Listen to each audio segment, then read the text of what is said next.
बड़ी वेदना हुई, बड़ी ही वेदना हुई। जैसे ही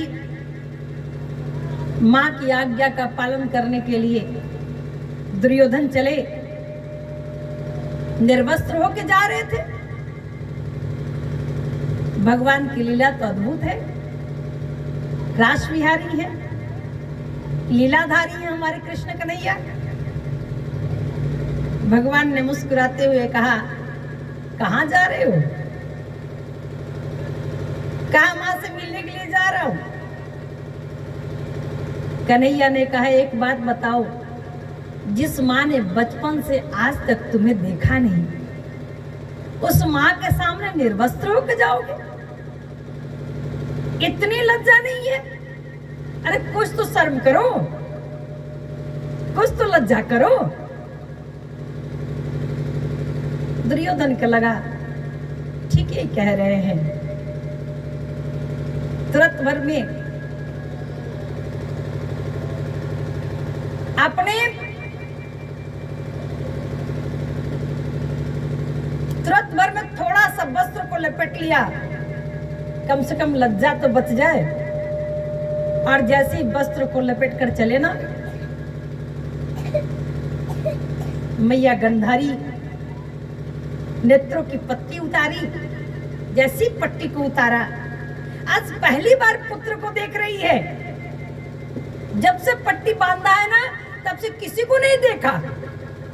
ये पहली बार देख रही है अपने पुत्र को। और जैसे देखा ना, हृदय गदगद हो गया, नेत्रों से अश्रु प्रवाह हो गया।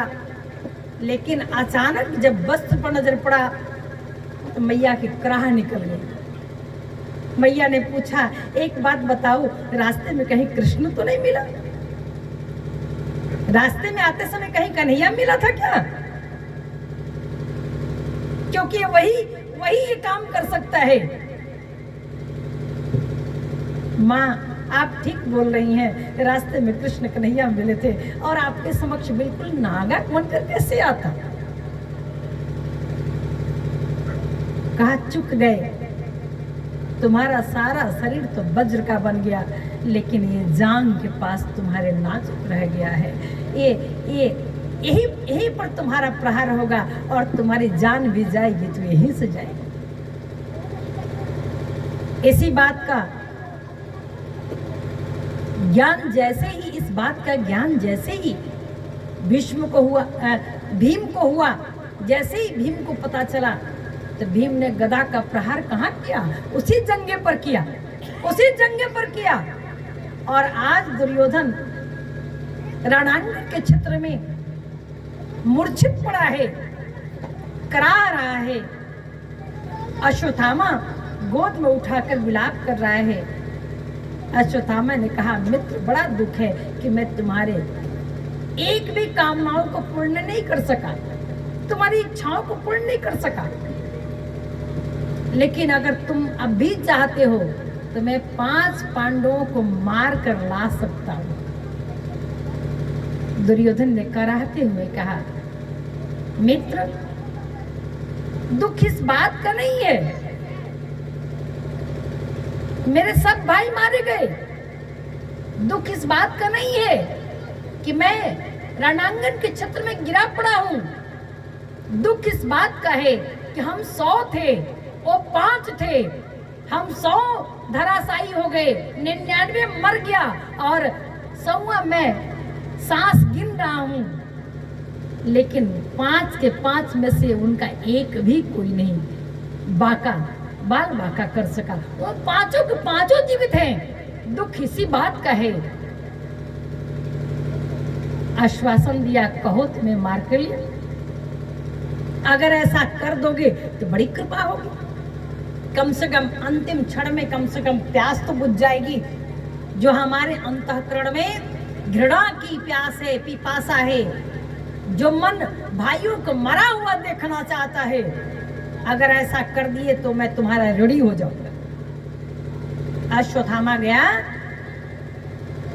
द्रौपदी के 5 पुत्र सो रहे थे, पांचों पांडवों की तरह थे। पांचों पांडवों को कन्हैया लेकर के रथ पर घूमने के लिए चले गए थे। इन्हें भी बोल रहे थे कि तुम भी चलो, लेकिन ये पांचों आलस कर गए, पांचों नहीं गए। आज 5 पांडव समझ करके अश्वत्थामा ने पांचों को काट करके गर्दन धड़ से अलग कर दिया और दुर्योधन के पास लेकर जा पहुंचा। मित्र, आज तुम्हारी कामना हमने पूर्ण कर दी। जैसे ही देखा ना दुर्योधन, विश्वास नहीं हुआ। अरे पांडव कोई गाजर मूली है क्या? पल भर में गए काट कर ले आए। जब गौर से देखा समझ में आया ये तो पांडव पुत्र हैं, हमारे कुल के दीपक हैं, और यही तो मात्र बचे हुए थे जो पितरों का तर्पण करते, जल देते, मुखाग्नि देते। आज हमारे कुल का 5 दीपक बुझ गया, अब हमारे कुल में कोई रोने वाला विशेष नहीं रह गया। इतना देख करके वहीं मूर्छित होकर गिर जाता है और वही प्राण पखेरु उसका उड़ जाता है।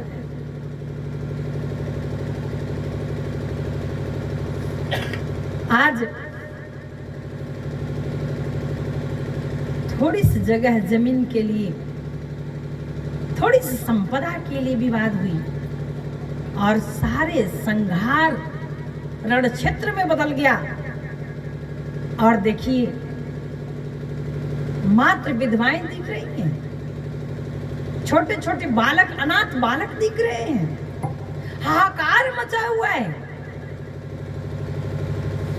यद्यपि भगवान कृष्ण ने बहुत समझाने का प्रयास किया, शांति दूत बनकर भी आए। दुर्योधन ने बड़ा सम्मान किया।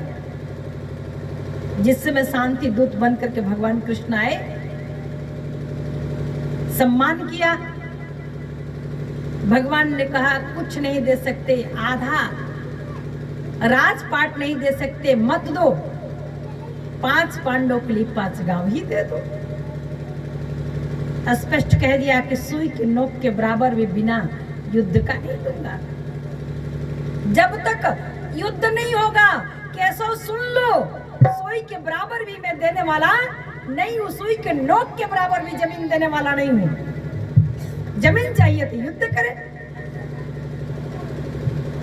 एक बात और कहा, हम भाइयों के बीच में आप क्यों पड़ रहे हो? भाई भाई लड़ेंगे, मरेंगे, एक होंगे, बीच में आप क्यों पड़ रहे हो?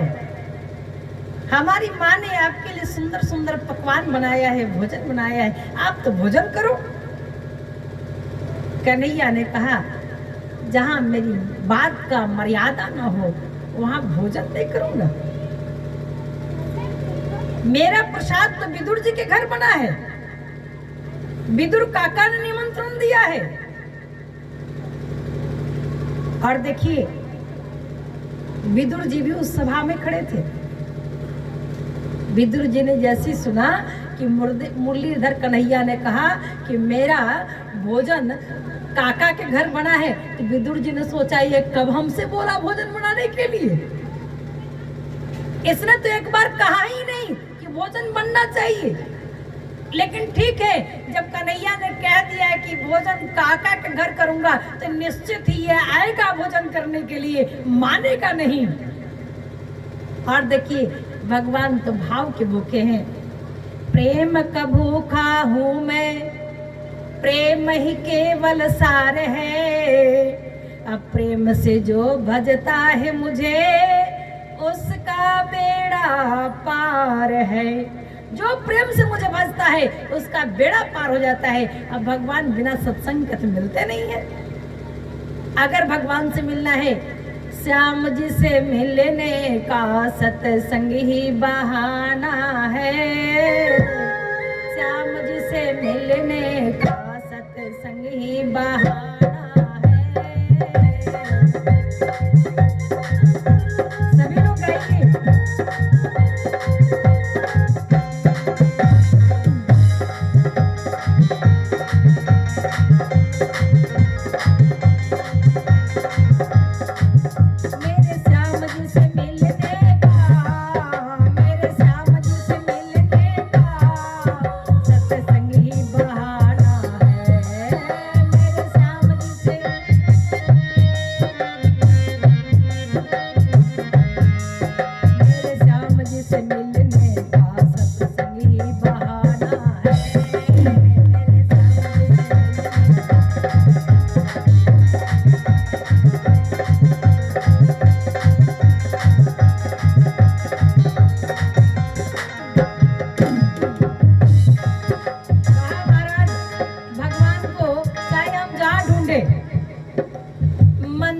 में ढूंढा उन्हें, मंदिर में ढूंढा उन्हें, कीर्तन में पाया है, मंदिर में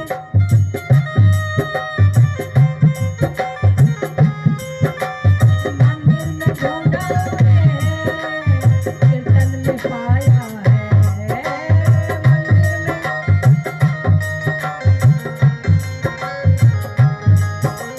भक्तों के हृदय में, भक्तों के हृदय में मेरे श्याम का बसेरा है,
भागवत के गीतों में मेरे श्याम का बसेरा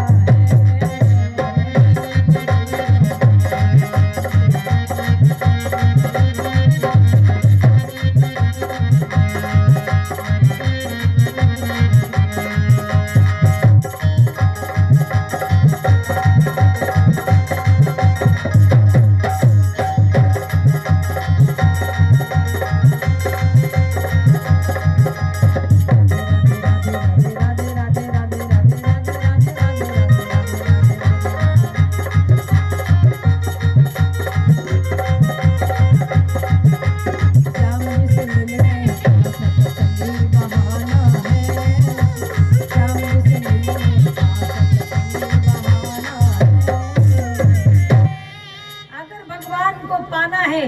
तो भक्ति चाहिए, सत्संग चाहिए और गुणगान मनन चिंतन करना पड़ेगा, तभी हमारे ठाकुर जी मिलेंगे।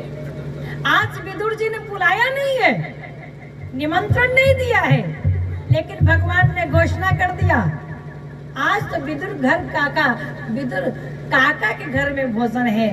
और देखिए विदुर जी ने सोचा जब कन्हैया ने कहा है तो निश्चित आएगा। अरे उसका कोई भरोसा नहीं है, घर में तो मैंने कुछ रखा नहीं है, चल करके व्यवस्था बना लूं। जैसे ही विदुर जी घर आए, विदुरानी की कहा, सुनो मैं बाजार से कुछ माखन मिश्री फल फूल लेकर के आता हूं, हो सकता है कन्हैया आ जाए, कन्हैया आएगा तो स्वागत करना, बिठाना, मैं मेवा मिष्ठान लेके आ रहा हूं। विदुरानी जैसे सुनी कि हमारे कन्हैया आ रहे हैं, विह्वल हो गई और नेत्रों से प्रेम आंसू बहने लगा। अरे हमारे कन्हैया आ रहे हैं, हमारे भगवान आ रहे हैं, नंदलाल आ रहे हैं। हृदय गदगद हो गया, चिंतन करने लगी और सोचा जल्दी से स्नान कर लूं, पवित्र हो जाऊं, फिर स्वागत करूंगी। पूरे घर आंगन को लिप दिया, स्वच्छ करके पीढ़ा लगा दिया और लगा करके पीढ़ा धो पोछ कर रखा। आएंगे तो बैठाऊंगी कन्हैया को, और जाकर के स्नान करने लगी। जैसे वस्त्र उतारा, अर्ध स्नान की थी, इतने में दरवाजे पर खटखट की आवाज आई। पूछा कौन? बाहर से आवाज आई, काकी दरवाजा खोलो, मैं हूं। काकी दरवाजा खोलो, मैं हूं। इतना सुनना था कि भूल गई कि मैं स्नान कर रही हूँ, मैं अर्ध वस्त्र पहनी हूँ, और सब कुछ भूल करके।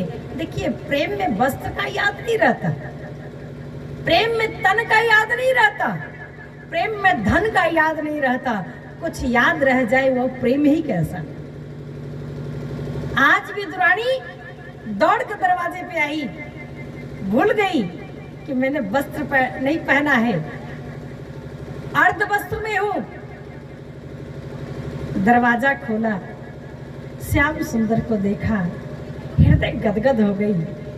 अंदर बुलाया, अंदर जैसे आए, अब सोच रही है कहाँ बिठाऊं। तुरंत भर में पीढ़ा ला के दी। कन्हैया ने कहा, काकी बहुत जोरों की भूख लग रही है, कुछ खिलाओ कि नहीं? कुछ तो खिला दो। तुरंत भर में गई, कदली केला कदली भर करके ले आई और ठाकुर जी के समक्ष बैठ गई। भगवान के मुखारविंद देख रही है, टकटकी लगी है, नेत्र हट नहीं रहे हैं।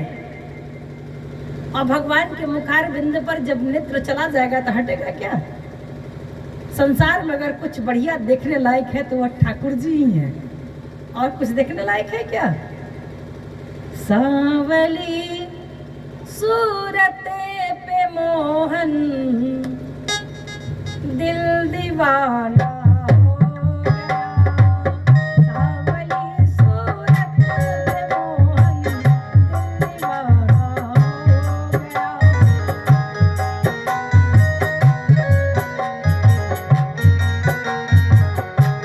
सभी लोग गाएं।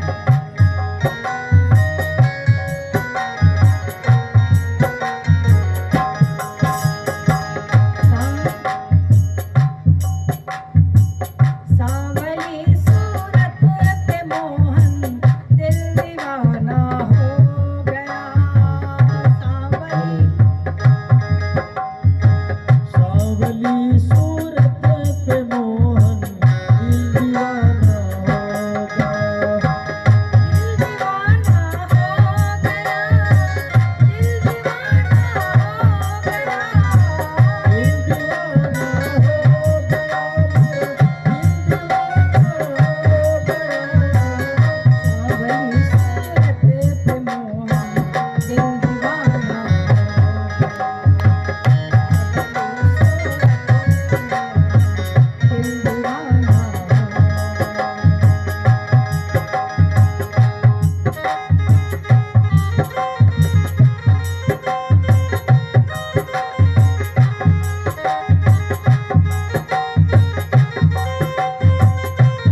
नजरे मिलाना दिल दीवाना हो गया, जरा नजरे मिलाना दिल दीवाना हो गया, सावरी सूरत तुम्हारी दिल दीवाना हो गया, सावरी सूरत तुम्हारी।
तेरे भोग छप्पन दूसरा माखन था, एक तो तेरे भोग एक तो तेरे भोग छप्पन दूसरी माखन धरा, एक तो तेरे भोग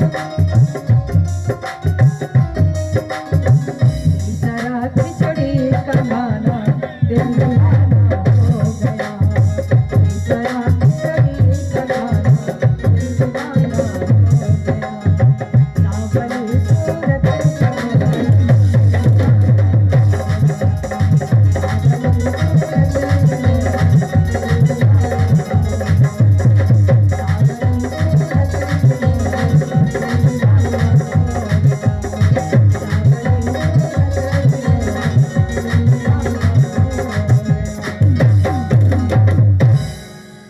सूरत तो तुम देवता हो, दूसरे प्रियतम मेरे, और तीसरा कहा तीसरा आपका मुस्कुराना दिल दीवाना हो गया।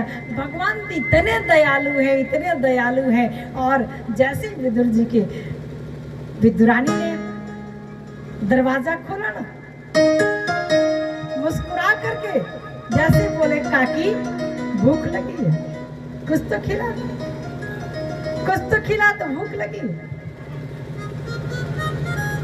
विदुरानी ने कहा अहो भाग्य, आज हमारे ठाकुर जी की कितनी कृपा है, आज मेरे घर आए पानी के लिए, तुरंत भर में डलिया भर के केदली ले आती है, भगवान के सन्मुख बैठ गई, भगवान को केला छिलकर खिलाने लगी। कैसे प्रेम में मगन है, केला छिलका तो भगवान को खिला रही है, और केला का जो गिरी है, जो केला है अंदर का फल जो है खाने वाला, वो बाहर फेंक रही है।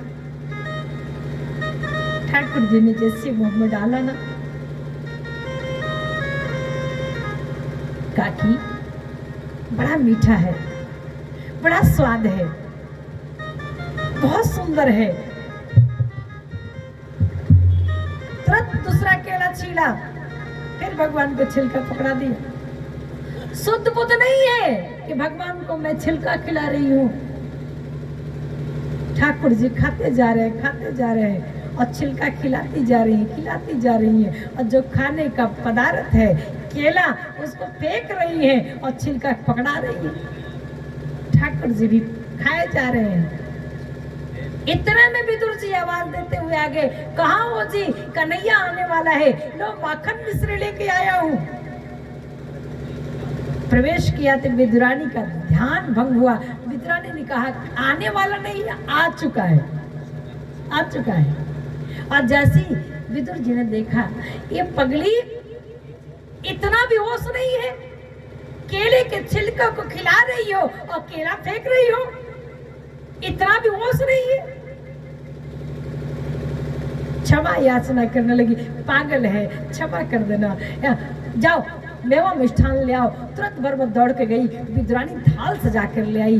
तो ठाकुर जी हमारे कृष्ण कन्हैया ने कहा, काका जो केले के छिलके में स्वाद था ना, वह इस मेवा मिष्ठान में स्वाद नहीं है, वह इस मेवा मिष्ठान में स्वाद तनिक भी नहीं है। ये तो प्रेम की बात है, हाँ ये प्रेम की बात है। दुर्योधन के मेवा त्यागो, साग विदुर घर खाई, साग विदुर घर खाई, भूल गए ठकुराई। ये तो प्रेम की बात है। जहाँ भक्ति है वही भगवान है, जहाँ प्रेम है, समर्पण है, वही परमात्मा का निवास है। आज विदुर विदुरानी धन्य हो गए, भगवान वहां से गए। रणांगण के क्षेत्र में पांडवों का जीत हुई, सारे पांडव पुत्र मारे गए। अश्वत्थामा ने मारा। अभी अभी मैं वर्णन कर रही थी,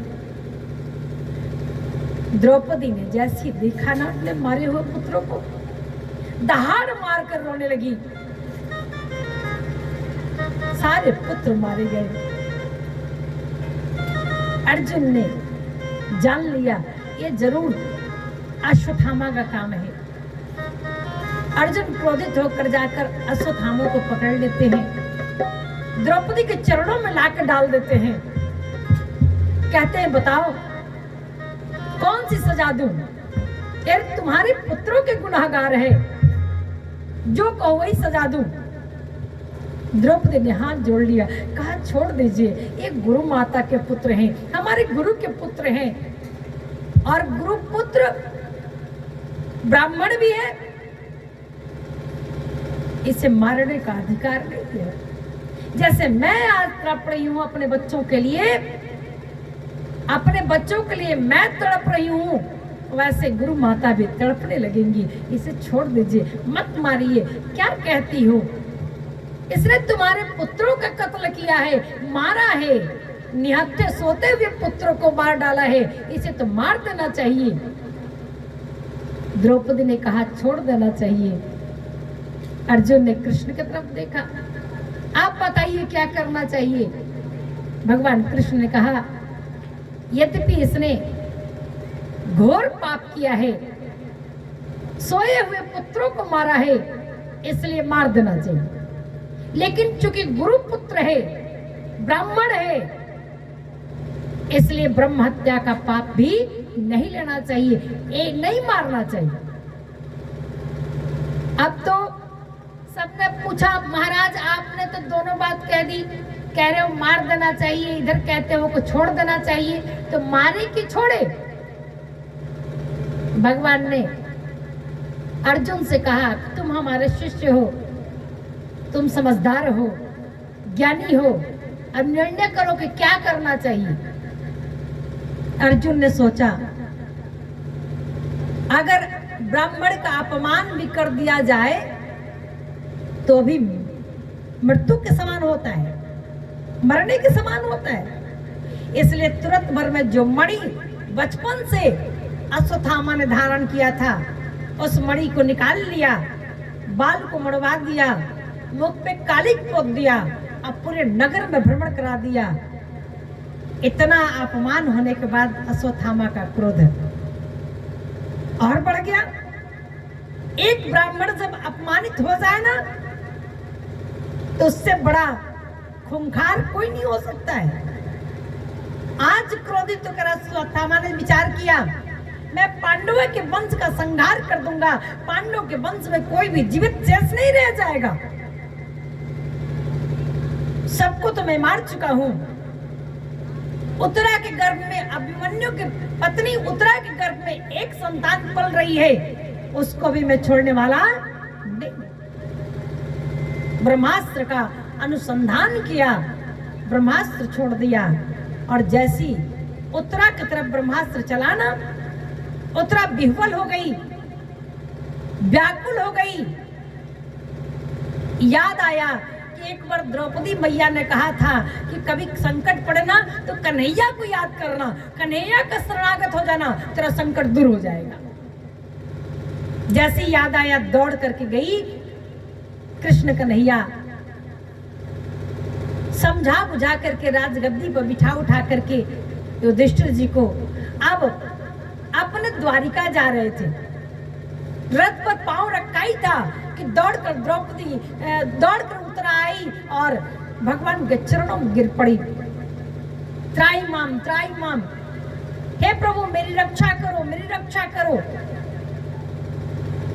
भगवान ने सर पे हाथ रखा, कहा क्या हुआ पुत्री, क्यों घबरा रही हो?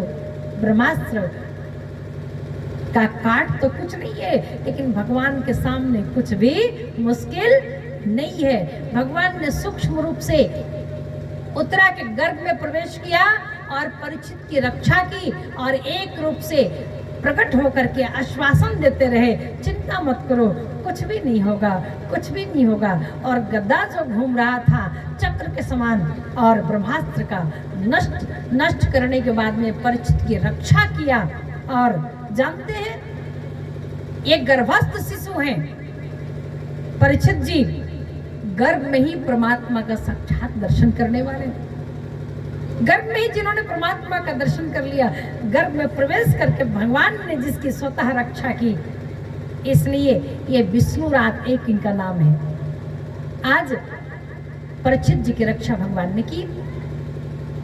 पुनः भगवान विदा होकर चले, लौट कर आए तो परीक्षित का जन्म पे के बधावा लेकर आए हैं दोबारा भगवान। द्वारिका में भी युद्ध छिड़ गया है, महात्मा का अपमान कृष्ण पुत्रों के द्वारा हुआ, महात्माओं ने श्राप दिया, यदुवंशी आपस में लड़ मरे। ये भागवत जी की कथा में वर्णन है। भगवान कृष्ण भी शरीर का त्याग कर देते हैं, और जैसे ही मैया कुंती ने सुना कृष्ण ने शरीर का परित्याग कर दिया है, भगवती कुंती जैसे दशरथ जी राम के वियोग में अपने प्राण का परित्याग कर दिए, वैसे कुंती ने भी कृष्ण के वियोग में अपने प्राण का परित्याग कर दिया। इधर जैसे युधिष्ठिर को पता चला भगवान नहीं रहे, अर्जुन ने आकर बताया, कुंती शरीर त्याग दी, तो पांचों पांडवों ने अपने पुत्र परीक्षित को राज सिंहासन पर बिठाया और चले गए। स्वर्गारोहण करने के लिए निकल पड़े। धीरे धीरे पांचों पांडव शरीर का परित्याग करते चले गए। अंत में एक कुत्ता के साथ मात्र युधिष्ठिर जी स्वर्ग को गए। कथा विस्तार से है, क्योंकि इतना समय नहीं है कि मैं आपको सुना पाऊं, लेकिन फिर ये प्रयास कर रही हूं कि थोड़ा सुना दूं, संक्षिप्त में ही सही सुना दूं। प्रेम से बोलिए कृष्ण कन्हैया भगवान की। परीक्षित जी अपने समय के बड़े ही धर्मात्मा राजा हुए। जहां तक नजर जा रहा था सारी संपदा उनकी थी। पूरे संसार के एक सम्राट परीक्षित जी महाराज थे। राज्य में कहीं भी दुख नहीं था, और जहां से निकलते वही उनके दादा परदादा का गुणगान होता था। सुन करके मस्तिष्क झूम उठता था। एक दिन की बात है, परीक्षित जी महाराज अपने कोषागार में गए। वहां उन्हें एक मुकुट दिखाई दिया।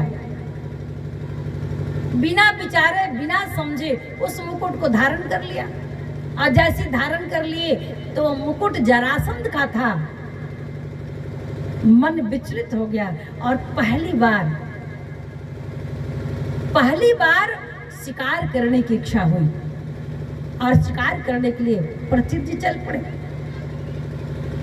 जंगल में भटकते भटकते शिकार के पीछे पीछे बहुत दूर निकल गए। उन्होंने क्या देखा, एक बैल एक पांव पर खड़ा है, 3 पांव टूट गए हैं। एक काला कलूटा व्यक्ति चौथे पांव पर प्रहार कर रहा है। एक गैया मैया दुबली पतली जीर्ण अवस्था में पड़ी है। परीक्षित जी ने देखा तो मन में बड़ा दुख हुआ। हमारे पिता गौपालक थे, गोपाल थे, गौ की रक्षा करने वाले थे, और हमारे ही देश में इतने गौ को प्रताड़ना मिल रही है, दुख मिल रहा है। ये कौन दुष्ट है जो हमारे साम्राज्य में इतना गौ को सता रहा है? हम छोड़ेंगे नहीं। वृषभ की हत्या करने का प्रयास कर रहा है, इसे मैं छोड़ूंगा नहीं। ये कौन है? कहा वृषभ जो है धर्म का प्रतीक है, धर्म का 3 चरण टूट चुका है। कलयुग, एक काला कलूटा कलयुग है, प्रवेश करना चाहता है, लेकिन परीक्षित के धर्मपरायण नियम के कारण हिम्मत नहीं पड़ रही है कि प्रवेश कर जाए। 100 साल पीछे कलयुग को परीक्षित ने ढकेल दिया है। अब कलयुग कैसे प्रवेश करे? एक कलयुग है जो धर्म पर बारंबार प्रहार कर रहा है, और एक गौ माता पृथ्वी के रूप में है। जब धर्म पर प्रहार होता है ना, तो धरती कांप उठती है, धरा कांप उठती है, और यही धरा गौ बनकर भगवान से प्रार्थना करती है, चाहे वो राम हो चाहे कृष्ण हो। जब जब होई धर्म की हानि, बाढ़हि असुर अधम अभिमानी, तब तब धरी प्रभु विविध शरीरा, हरहु कृपा निधि सज्जन पीरा, हरहु कृपा निधि सज्जन पीरा, हरहु कृपा निधि सज्जन पीरा। तब विविध शरीर में आकर के भगवान आकर के गौ की, संत की, महात्मा की, भक्तों की रक्षा करते हैं, और भगवान का अवतरण होता है, भगवान अवतार लेते हैं। आज गौ माता की ये दुर्दशा, दौड़कर तलवार लेकर गए, हाथ जोड़कर कलयुग चरणों में गिर गया। महाराज मैं कलयुग हूँ, ये धर्म है, ये धराधाम धरती है, भूमि है, वसुंधरा है। महाराज 100 साल से मैं इंतजार कर रहा हूँ, कब आपके नगर में प्रवेश करूं। कलयुग का समय आ गया, महाराज मुझे जाने दे, कोई तो स्थान दे दे, कोई तो स्थान दे दे। अरे सुंदर नहीं दे सकते तो टूटी फूटी मड़ैया ही दे दे, कहीं तो दे दे। दया आ गई, परीक्षित को दया आ गई। परीक्षित ने कहा ठीक है, अगर तुम आना ही चाहते हो तो तुम में तो खाली अवगुण ही अवगुण है, गुण तो कुछ है नहीं, क्यों आने दूं? एक भी गुण रहे तो तुमको मैं आने दूं? उसने कहा महाराज लाख अवगुण है, लेकिन एक गुण है हमने जो सबसे बढ़िया है। पूछा क्या? कहा कल युग केवल नामय धारा,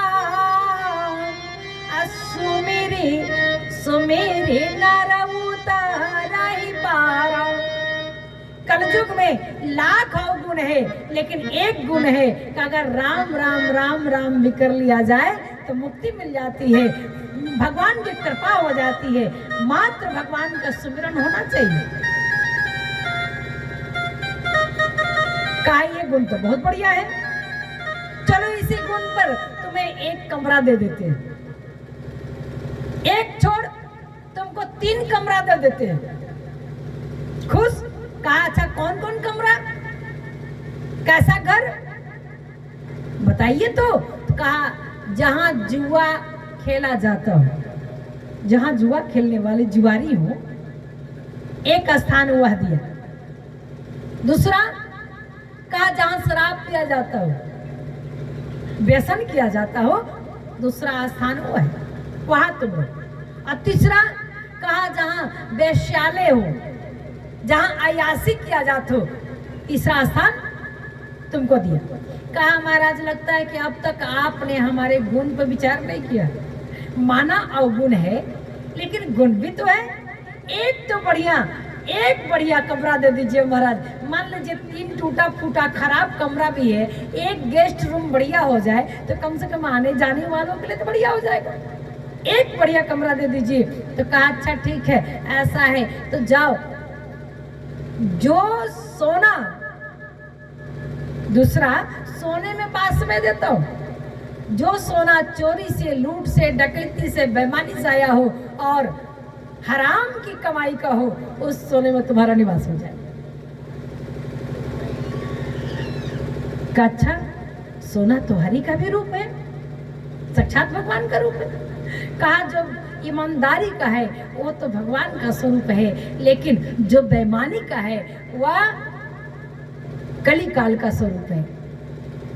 इसलिए भगवान को समर्पित करके भगवान को चढ़ाकर ही धारण करना चाहिए। दोष मिट जाता है। तुम्हारी समर्पी भोजन करही प्रभु पट पीता भूषण धरही। भगवान को समर्पित करके ही भोजन करना चाहिए, भगवान को समर्पित करके ही वस्त्र पहनना चाहिए, भगवान को समर्पित करके ही आभूषण धारण करना चाहिए। दोष मिट जाता है। लेकिन हम कितना करते हैं? भगवान लेके जाएंगे नहीं, जाते हैं क्या? अगर हम साड़ी मैया जी को चढ़ाएंगे तो मैया चले जाएंगे क्या? अगर धोती हम भगवान भोले बाबा को चढ़ाएंगे तो भोले बोले जाएंगे क्या? नहीं ना। अगर भाव से चढ़ा देंगे तो दोष मुक्त हो जाएगा। गहना हम चढ़ा देंगे भगवान को, भगवान ले जाएंगे क्या? लेकिन चढ़ा कर धारण कर लेंगे तो प्रसाद भी हो जाएगा और उसमें कली काल का दोष नहीं रह जाएगा। लेकिन इसका मतलब ये नहीं है कि चुरा कर लाए भगवान को चढ़ाए तो दोष मुक्त हो जाएगा। नहीं, दोष मुक्त नहीं होगा, उस पर कली का प्रभाव तो होगा ही होगा, इसमें कोई संशय नहीं है। जो धन जैसे आता है वैसा ही चला भी जाता है। कहिए भैया, सही बात है कि नहीं? बोलिए, सही बात है कि नहीं? आज परीक्षित ने जगह दे दिया तो सबसे पहले कहां प्रहार किया? मुकुट सोने का था जरासंध का, सबसे पहले आकर के कल जो गुस्से में बैठ गए। गति मति बदल गई। अब तक जो मति भक्ति धर्म से ओतप्रोत था, उसी मति में विकार आ गया। प्यास लगाई, पानी की तलाश में आगे बढ़े। महात्मा जी तपस्या कर रहे हैं और विचार के आया, ये महात्मा ढोंग कर रहा है, मैं राजा हूं, उठकर सम्मान करना चाहिए। एक बार, दो बार, तीन बार पानी मांगा, पानी पिलाओ, पानी पिलाओ। महात्मा ध्यान में मगन है। क्रोध आया। वही बगल में मरा हुआ सांप पड़ा हुआ था, तलवार से सांप को उठाया, गले में डाल दिया। क्रोधित होकर चले गए। समीक ऋषि उनके पुत्र खेल रहे थे, महात्मा जी के पुत्र खेल रहे थे। जैसे कहा, तुम्हारे पिता को राजा ने अपमानित किया, मरा हुआ सर्प डाल दिया, और खेलते खेलते नदी के जल से हाथ में जल लिया, संकल्प किया, आज से 7वें दिन तक्षक नाग डस लेगा, मेरे पिता का अपमान का बदला पूरा हो जाएगा। महात्मा का पुत्र, ब्राह्मण का पुत्र, तपस्वी,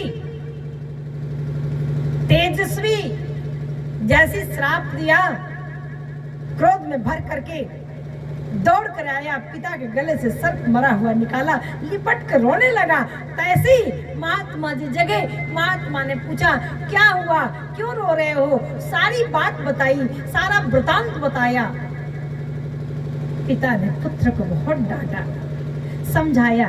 एक ही तो महात्मा जैसा राजा बचा था और तुमने श्राप दे दिया बिना सोचे समझे।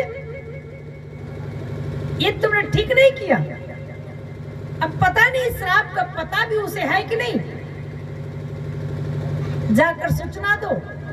इधर जैसे ही मुकुट परीक्षित ने अपने सिर से उतारा, ध्यान आया कि हमने बहुत बड़ा अपराध कर दिया है, और मन में विचार कर ही रहे थे कि इस अपराध का दंड मुझे मिलना चाहिए, प्रायश्चित मुझे करना चाहिए। तब तक सूचना आई कि आपको श्राप मिल गया है, 7वें दिन तक्षक नाग काट लेगा, आपको शरीर छोड़ना पड़ेगा। और सांप काट ले, एक्सीडेंट हो जाए, कोई जल कर मर जाए, कोई डूब कर मर जाए, तो उसकी गति नहीं होती, अधोगति होती है, उसकी मुक्ति नहीं होती। विचार किया, अपने गति के लिए मात्र 7 दिन है, 7 दिन में ऐसा क्या करूं कि जीवन सफल हो जाए? क्या करूं 7 दिन में हमारा जीवन सफल हो जाए? अच्छा, परीक्षित को तो मालूम है कि 7 दिन मेरे पास है, 7 दिन में मैं मरूंगा। हमको आपको मालूम है क्या? किसी को मालूम है क्या? परीक्षित ने क्या किया? परीक्षित ने तुरंत भर में अपने सिंहासन पर अपने बड़े पुत्र जन्मेजय को बिठाया और तुरंत भर में जंगल के वन की तरफ चल पड़े।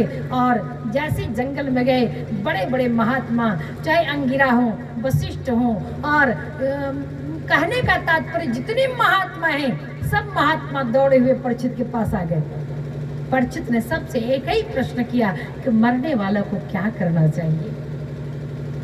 क्या करना चाहिए मरने वालों को? इतने में सुखदेव जी महाराज प्रकट होते हैं। और जैसे सुखदेव जी महाराज प्रकट होते हैं तो सुखदेव जी को देख करके मन गदगद हो गया। सुखदेव जी महाराज आते हैं, चरणों में परीक्षित गिर जाते हैं। और जैसे चरणों में गिरते हैं, सुखदेव जी ने उन्हें भागवत जी की कथा श्रवण कराई है, सप्ताह ज्ञान की कथा श्रवण कराई है। और इसी कथा को सुन करके परीक्षित जी की मुक्ति होती है। अंत में विमान आता है और परीक्षित जी ससम्मान मोक्ष को प्राप्त होते हैं। ये प्रथम दिवस की कथा है, संक्षिप्त में मैंने जो बताया। द्वितीय दिवस में ध्रुव जी की कथा है, प्रहलाद जी की कथा है। तृतीय दिवस में जड़ भरत की कथा है। भरत और 3 जन्म की भरत जी की कथा है। एक जन्म में राजा बने, खूब सत्संग किया, खूब चिंतन मनन पूजन किया, घर छोड़ कर चले गए वन में जाकर गोमती के तट पर रह करके भरत जी तपस्या करने लगे। शरीर छूटा। शरीर छूटने से पहले मन में विचार कर लिया था कि हम किसी से आसक्ति नहीं करेंगे, क्योंकि अंत गति सा गति, अंतमति सा गति। अंत में जैसा मति रहता है वैसा ही गति हो जाता है। अब हम किसी से प्रेम नहीं करेंगे, किसी से दुराव नहीं करेंगे, किसी से लगाव नहीं रखेंगे, किसी से मतलब नहीं रखेंगे। 24 घंटा गोविंद गोविंद गोविंद गोविंद का सुमरन होने लगा। संजोग की बात देखिए, जैसे ही भरत जी स्नान करके संध्या कर रहे थे, एक गर्भवती हिरणी भागते हुए नदी में छलांग लगा दी। प्रसव वेदना के कारण पीछे शेर पड़ा था, प्रसव वेदना के कारण बालक पैदा हो गया और हिरणी मर गई। प्रेम से बोले लक्ष्मण भगवान की, वृंदावन बिहारी लाल की, साचे दरबार।